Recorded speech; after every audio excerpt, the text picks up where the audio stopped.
Hey everybody, Doug Braun here from Prime Real Estate.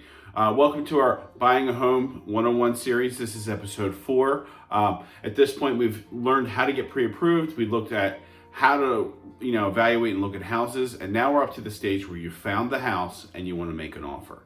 So in today's discussion, we're going to just go over the different things you have to consider when making an offer to make sure that you're putting yourself in the best position to possibly win the house. First thing you want to do is you want to look at the time on market. If it's brand new on the market versus if it's been on the market for 4 weeks, 8 weeks, that could factor into how much you're going to offer, as well as the condition.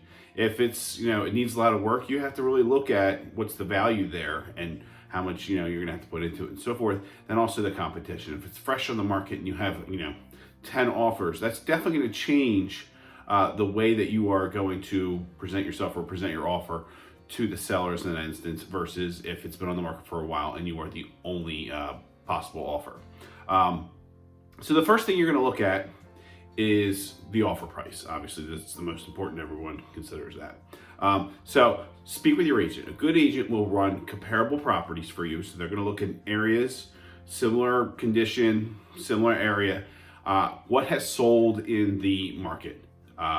Same square footage or similar, same beds or similar, same updates, kitchen, baths, so forth, and give you an idea on what the house is worth. What us realtors are trying to do is we're trying to mimic what an appraiser will do, because ultimately anyone who's using a mortgage has to have an appraiser come out.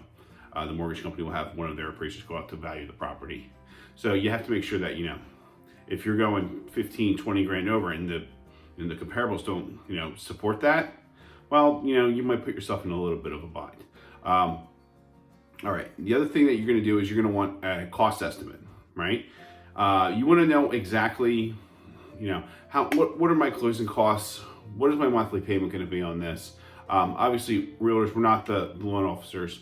We can get close, but you really, if it's really tight, make sure you're checking with your mortgage person or your loan officer to make sure that it's doable. The next thing is you want to look at, do you need seller assist? Seller assist is money back from the buyers towards your closing costs. So if you're in a situation where the house has been on the market for a while, that might be in play. If it's the first weekend and there's 10 offers in, you're probably not going to be able to get that extra cash towards your closing costs. So again, that'll affect your offer price. It'll affect, exactly how you're going to attack, presenting your offer. Next thing would be time frame. Do you have a certain time frame or restrictions that you have to meet in order to do this? Are you out of your rental by a certain date, or do the sellers have a certain date, like they want 3 months to close in order to buy the next house? You really have to kind of figure out the timeline, not only for your timeline but also the seller's timeline as well. The next thing would be how much deposit should you put down? If there's a lot of offers, usually putting in a strong deposit helps strengthen your offer. Usually we say about 2% of the offer price for a deposit. It also depends, do you have to pull some money out of like a 401k or something towards your deposit? So you might have to lengthen your deposit money time frame. Usually it's 5 days, maybe extend it to 7 or so, just because you're pulling money out of an account. It's not quite so easy or liquid. The next thing is, you want to really make sure, and again, and I've talked about this before, good agents will help you really evaluate the house and look for problems like, foundational problems, roof problems, HVAC, and so forth. Really have a good idea of what that house is, so that when you're going into inspections, you're not having these huge surprises, as well as if you want to do a limited inspection where you are, saying, we'll do inspections, but we're not going to hassle you for any repairs or so forth. In this current market, there is still some people doing no inspections. We at Prime Real Estate never recommend it, but again, it is up to you. But we will always, kind of say that may not be your best interest. You're also going to look at your financing types, right? If you're approved for conventional or FHA, you can go either way.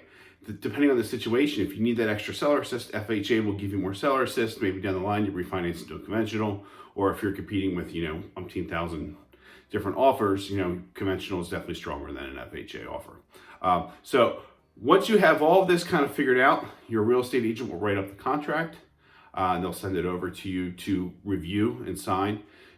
Don't just say, here it is, I'm signing it.